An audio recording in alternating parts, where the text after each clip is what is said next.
London in the 1600s was a city of extremes.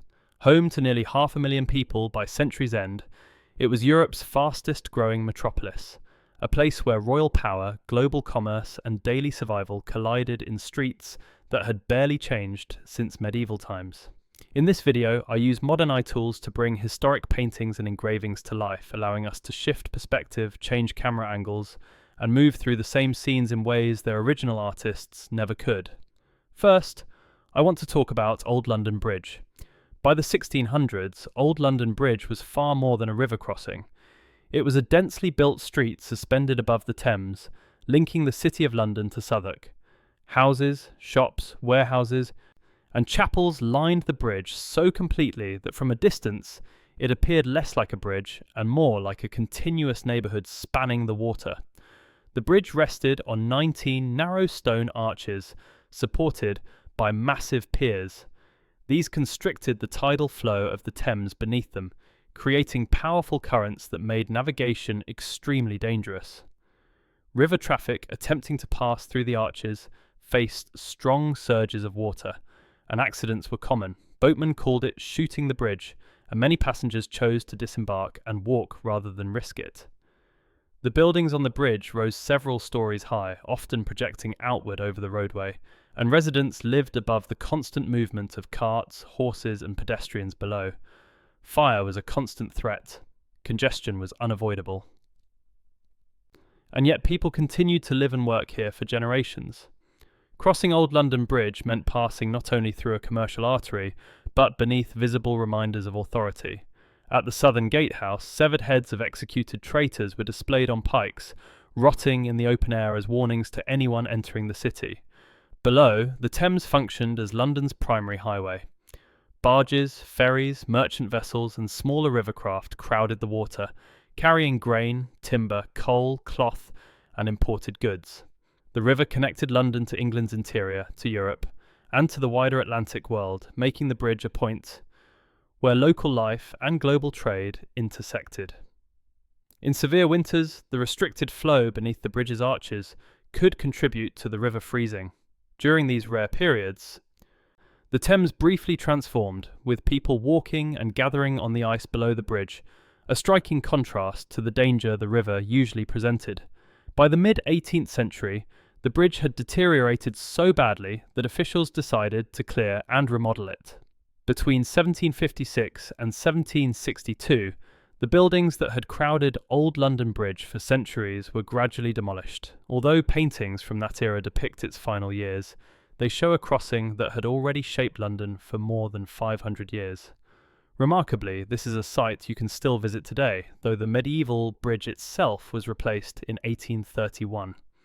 What makes Old London Bridge remarkable is not only its engineering, but its endurance as lived space.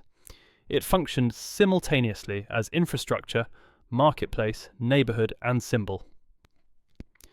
Kings and commoners crossed it, traders and labourers worked upon it, and newcomers arriving in London first encountered the city at this narrow, chaotic crossing. This view shows the Tower of London as it appeared in the 1600s, rising above the Thames on the eastern edge of the city. By this time, the tower had stood for more than 500 years. It functioned as a fortress, an arsenal, a treasury, and one of the most notorious prisons in England. High-profile prisoners accused of treason were held within its walls, many never leaving alive. The tower also housed royal records, weapons, and the crown jewels, reinforcing its role not just as a place of punishment, but as a cornerstone of the English state. The outer walls were guarded constantly, and the inner courtyards remained off-limits to ordinary Londoners. Only those summoned by the king or imprisoned by his command passed through those gates. The air around the tower was heavy with fear and authority. Even from the river, passing boatmen lowered their voices. Everyone knew what happened inside those walls. Torture, interrogation, and execution were regular occurrences. Anne Boleyn, Lady Jane Grey, and Thomas More had all met their ends here. By the 1600s, the tower's reputation was enough to keep dissent in check. The threat of being sent there hung over anyone who challenged royal power. Yet the tower was more than a prison. It was also a working fortress. Cannons lined the walls. Soldiers drilled in the courtyards. The Royal Mint operated within the grounds, stamping coins that bore the king's image and spread his authority across the realm. The tower represented the monarchy's ability to defend, to punish, and to control. Today, the Tower of London remains almost exactly as it appeared in the 1600s, one of the best preserved fortresses in Europe. You can visit, walk the same walls, and stand where prisoners once awaited their fate. This scene shows Cheapside in 1638, one of London's most important streets during the procession of Marie de Medici, as she entered the city to visit her daughter, Queen Henrietta Maria, and King Charles I. Cheapside was not just a commercial thoroughfare, but a stage for royal display, lined with conduits, crosses, and temporary structures erected for public events. At the centre stands the Cheapside Cross, a familiar landmark and gathering point. The street is packed with soldiers, officials, and crowds pressing forward to catch a glimpse of the procession. Banners hang from upper windows. The noise must have been overwhelming, shouts and cheers competing with the clatter of horses and the ringing of church bells. While the pageantry appeared grand, moments like this reflected growing political and religious tension. Henrietta Maria's Catholic faith and foreign origins unsettled a city already drifting towards civil war. Many Londoners viewed the royal family with suspicion, and these elaborate displays of wealth and power only deepened the divide. Cheapside itself was one of the wealthiest streets in London, home to goldsmiths, mercers, and merchants selling luxury goods. But it was also a place where royal authority met public opinion, where loyalty and resentment existed side by side. Within a few years, England would descend into civil war, and streets like Cheapside would become battlegrounds of ideology as much as commerce. Today, this same stretch survives as modern Cheapside, in the City of London, near St Mary le Bow, a place where the street remains even as the medieval landmarks have vanished. In September 1666, London was struck by one of the most devastating fires in its history. What began as a small blaze in a bakery in Pudding Lane quickly spread through a city built largely of timber. Its narrow streets and crowded buildings turned the fire into an unstoppable force. This view shows Ludgate in flames, with old St Paul's Cathedral visible in the distance, its square tower already threatened. Soon, even this massive landmark would be consumed. The heat was so intense that lead from the cathedral's roof melted and ran through the streets like rivers. Stones exploded from the temperature. The noise was deafening, a roar of collapsing timber and cracking masonry that could be heard for miles. Thousands fled ahead of the advancing flames, carrying what possessions they could, abandoning everything else. The wealthy hired carts and boats to escape. The poor simply ran. Panic spread as quickly as the fire itself. Rumours circulated that foreigners had started the blaze deliberately. Several innocent people were attacked by mobs seeking someone to blame. The king himself, Charles II, took to the streets, helping to organise firefighting efforts, and ordering buildings demolished to create fire breaks. But the wind was too strong, and the fire moved faster than any response. Another view looks across the Thames near Tower Wharf on the evening of September 4th. London appears as a continuous wall of fire. To the left stands London Bridge, still crowded with buildings. To the right, the Tower of London narrowly escapes destruction. Old St Paul's burns at the centre of the skyline, a sight that must have seemed apocalyptic to those watching from the safety of the river. In just 5 days, much of medieval London was reduced to ash. 13,000 houses were destroyed, 87 churches were lost. The official death toll was recorded as only 8 people, but the true number was certainly far higher, especially among the poor whose deaths went unrecorded. Yet the fire marked a turning point. It cleared centuries of dense, decaying construction and forced the city to rebuild, reshape, and begin again. New building regulations required brick and stone instead of timber. Streets were widened. The city that rose from the ashes was safer, cleaner, and more orderly than the one that burned. This image shows the political and religious complex of Westminster in 1647, viewed from across the Thames at a moment when England itself was deeply divided. On the left stands the old Palace of Westminster, the seat of Parliament and the centre of political power.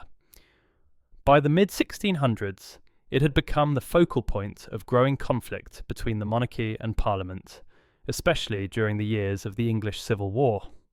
Just beside it rises Westminster Hall, one of the oldest and grandest surviving parts of the palace, used for courts of law, state trials, and major public gatherings. Its vast roof symbolised royal authority long before it became a stage for challenging it. To the right dominates Westminster Abbey, the spiritual heart of the nation. For centuries, it had served as the site of coronations, royal funerals, and the burial place of kings and queens, reinforcing the sacred dimension of monarchy. In 1647, the abbey stood uneasily between tradition and upheaval, as religious divisions reshaped England's institutions. At the centre of the scene are Westminster Stairs, a busy river landing where travellers arrived and departed by boat.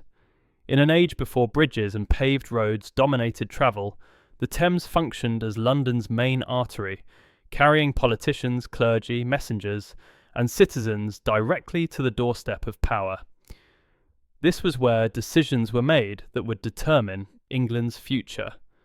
Within 2 years of this image, King Charles I would be tried for treason in Westminster Hall and executed just outside the banqueting house at Whitehall. The monarchy would be abolished, and England would become a republic under Oliver Cromwell. These buildings witnessed it all. This etching shows the Palace of Whitehall in 1643, then the largest royal residence in England, and the primary home of the monarch. Stretching along the Thames, Whitehall was not a single palace but a vast complex of halls, chambers and administrative buildings where royal government was conducted. From the river-facing steps, kings and courtiers arrived by boat, underscoring the Thames as London's main route of travel and power, and Whitehall as the heart of the Stuart court. Inside, the palace was a maze of interconnected buildings. The banqueting house, completed in 1622 and designed by Inigo Jones, stood as the architectural centrepiece, its ceiling painted by Peter Paul Rubens to glorify the divine right of kings. Courtiers competed for access to the king. Government ministers debated policy. Foreign ambassadors waited for audiences. The palace hummed with intrigue, ambition, and the constant manoeuvring for royal favour. By 1643, when this image was made, England was already at war with itself. King Charles I had fled London, and Parliament controlled the capital. Whitehall stood empty, a symbol of royal power without a king to wield it. Within a few years, Charles would return not as a ruler but as a prisoner. On January 30th, 1649, he was led through the banqueting house and out onto a scaffold erected in front of it. There, before a stunned crowd, the King of England was beheaded, an act that shocked Europe and ended centuries of unquestioned royal authority. Most of Whitehall was destroyed by fire at the end of the 17th century. Today, only the banqueting house survives, standing as the last remnant of what was once the centre of royal life. You can visit it, walk beneath Rubens's ceiling, and see the window through which Charles I stepped to his execution. This is Richmond Palace in the 16th and early 17th centuries, one of the most important royal residences outside central London.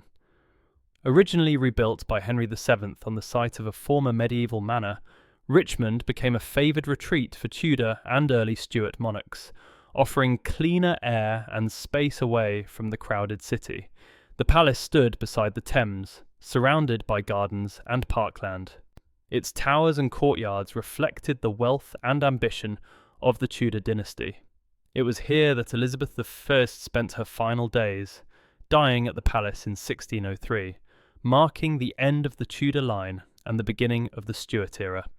After her death, Richmond continued to serve as a royal residence, but its importance gradually declined. Over time, the palace fell out of use and was gradually dismantled. Today, its grounds form part of modern Richmond, with only traces of its walls and layouts surviving beneath the streets and riverside paths. If you visit Richmond today, you can still walk along the Thames where the palace once stood and imagine the monarchs who looked out over these same waters. Standing here, looking back at these moments, it's hard not to feel how close the past really is. These streets, these buildings, these events shaped the world we live in. And through these reconstructions, we get just a glimpse of what it was like to be there. If there's another city, another moment in time, or a historic scene you'd like to see brought back to life, let me know in the comments. I'd love to keep building this journey into the past with you. Again, thank you so much.